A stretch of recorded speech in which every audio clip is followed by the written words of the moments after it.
Hello friend, आप सबका स्वागत है हमारे यूट्यूब चैनल पे। पिछले एपिसोड में हम लोगों ने देखा था कि यांचे मुरोंगयू को हरा के वह मैच जीत लेता है। उसके बाद वह अपने रूम में पहुंच जाता है। वहाँ पर जुराव यांचे की बैंडेज करती है। अब आगे स्टोरी चालू होती है और हमें दिखाया जाता है कि यांचे अचानक जुराव का सर पकड़ लेता है और कहता है, अगर मैंने तुम्हें अभी किस किया तो तुम क्या करोगी? क्या तुम उसे अपोज करोगी? जुराव कुछ भी नहीं बोलती है। तभी यांचे उसे पकड़ के अपने नजदीक ले लेता है और उसे किस करने लगता है। तभी अचानक यांचे के रूम का डोर ओपन हो जाता है और वहाँ पर से सी किंग हान अंदर आते हुए कहते हैं, आज जो तुमने बैटल की वह बहुत ही अच्छी थी, इसलिए मैं यहाँ पे खुद तुम्हें वह इनाम देने के लिए आया हूँ जो कि गॉड सील ड्रैगन ट्रांसफॉर्मिंग पिल है। सी किंग हान यह सारी बातें बहुत ही खुशी से कह रहे होते हैं। तभी उनकी नजर सामने चली जाती है। वहाँ पर एक परछाई होती है। वह देख के उनके हाथ में जो पिल थी वह बॉक्स नीचे गिर जाता है और वह यांचे और जुराव को इस तरह की हालत में देख के एक मूर्ति की तरह हो जाते हैं। तभी जुराव की नजर सी किंग हान की ओर जाती है और वह शर्माती हुई अपना मुंह फेर लेती है। उन्हें वहाँ पर देख के यांचे कहता है, साला यह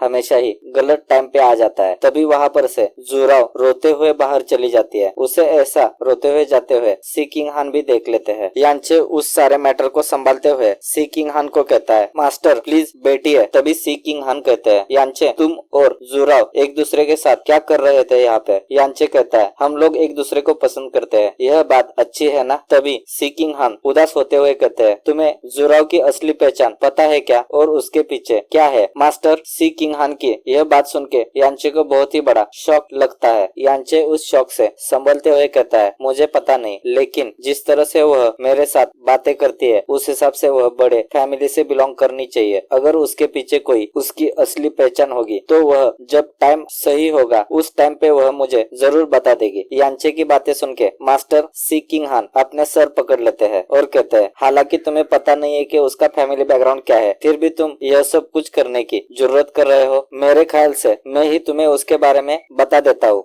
जुराव का असली नाम कैन यू है। वह असली में जो अभी के करंट इंपीरियर है उनकी डॉटर है। इसके साथ ही वह पूरे ब्लू विंड एम्पायर की एकलौती प्रिंसेस है। इसके अलावा उसे ब्लू विंड एम्पायर की प्रिंसेस का भी टाइटल दिया गया है। मास्टर सी किंग हान की यह सारी बातें सुन के यांचे पूरी तरह पसीने में भीग जाता है और कहता है, इसका मतलब यह एम्पियर की डॉटर है, फिर वह न्यू मून सिटी में क्यों आई हुई है? तभी मास्टर सी किंग हान कहते हैं, तुम्हें अभी की ब्लू विंड एम्पायर फैमिली की कंडीशन पता है क्या? 3 साल पहले एम्पियर अचानक बीमार पड़ गए। उनका जिन्होंने इलाज किया उन्होंने बताया कि उनकी लाइफ वेन पूरी तरह से डैमेज हो गई है। उस वजह से वह ज्यादा दिनों तक जिंदा नहीं बच पाएंगे। हालांकि उन्हें अच्छे तरह से इलाज करने के बाद भी वह सिर्फ ज्यादा से ज्यादा 5 साल तक ही जिंदा रह सकते थे। उसके बाद क्राउन प्रिंस और तीसरे प्रिंस में नेक्स्ट एम्पियर बनने के लिए झगड़े शुरू हो गए। इसलिए उन दोनों ने अपने लिए कैंप भी तैयार कर लिए। इसके लिए उन्होंने अपने साथ जियो सेक्ट और बर्निंग हेवन क्लैन को भी फाइट में इन्वॉल्व कर लिया है। इस टाइम पे सिर्फ प्रिंसेस ने ही एम्पायर की देखभाल की। उसके बाद उन्होंने अपने दोनों भाइयों के बीच का झगड़ा भी मिटाने की कोशिश की, लेकिन वह असफल हो गई। उसके बाद उन्होंने अपना एम्पायर छोड़ दिया और यहाँ पर अपनी पहचान बदल के रहने लगी और वह किसी ऐसे इंसान को ढूंढ रही थी जो कि यह सारी परेशानी को खत्म कर सके। मेरे ख्याल से तुम ही वही पर्सन होगे जो कि उसकी सारे परेशानी को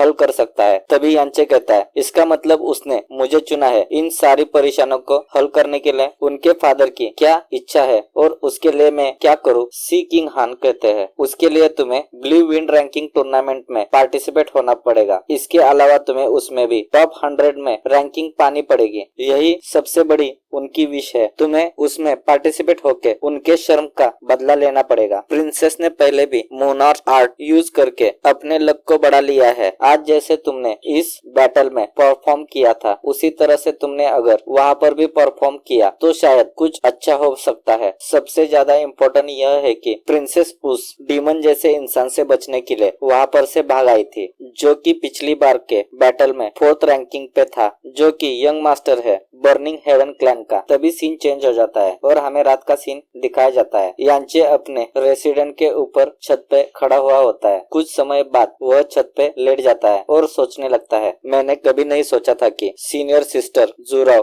ब्लू विंड एम्पायर पैलेस की प्रिंसेस होगी। वह अपने इतने परेशानी में भी मेरे साथ बहुत ही अच्छी तरह से बातें की। इसके अलावा उसके सर के ऊपर भी अपने फैमिली और इस पूरे ब्लू विंड एम्पायर की भी जिम्मेदारी भी है। तभी यांचे अपना हाथ ऊपर करता है और कहता है, जैसे मुझे मास्टर सी किंग हान ने बताया था कि उस हिसाब से मुझे जल्द से जल्द अपनी पावर को बढ़ाना पड़ेगा, नहीं तो मैं मेरी सीनियर सिस्टर को हेल्प नहीं कर सकता हूँ। यांचे यह सारी बातें अपने आप से कर ही रहा था, तभी उसके पीछे से जुराव आती है और कहती है, यांचे मैं कुछ समय से तुम्हें ढूंढ रही हूँ, फिर भी तुम मुझे नहीं मिले और तुम ऐसे अकेले में आके क्यों बैठे हुए हो? इससे पहले मैं तुम्हें ढूंढने के लिए तुम्हारे रेसिडेंट में भी गई थी, लेकिन तुम वहाँ पर मुझे नहीं मिले। उस वजह से मैं बहुत ही ज्यादा चिंतित हो गई और मैं यहाँ पर तुम्हें ढूंढते हुए आ गई। तुम इतने चुपचाप क्यों बैठे हो? क्या कोई प्रॉब्लम है क्या तुम्हें? यांचे कहता है, ऐसे तो कोई बड़ी बात नहीं है, फिर भी मैं एक अजीब उलझन में फंसा हूँ। जब मैंने वह मैच जीत ली थी उसके बाद मुझे क्राउन प्रिंस और थर्ड प्रिंस के तरफ से इनविटेशन मिला है। वह दोनों इनविटेशन मुझे एक ही टाइम पे मिल गए। अब मैं इस उलझन में हूँ कि मैं उनमें से किसके साथ जाऊँ। सीनियर सिस्टर, आपको क्या लगता है कि मैं उन दोनों में से किसके साथ जाना चाहिए? सीनियर सिस्टर जुराव यांचे को क्या जवाब देगी? इसी सस्पेंस के साथ हमारा यह एपिसोड यहाँ पे खत्म हो जाता है। अगर आपको हमारा एक्सप्लेनेशन अच्छा लगे तो चैनल को लाइक करें, सब्सक्राइब करें। Thank you for watching this video.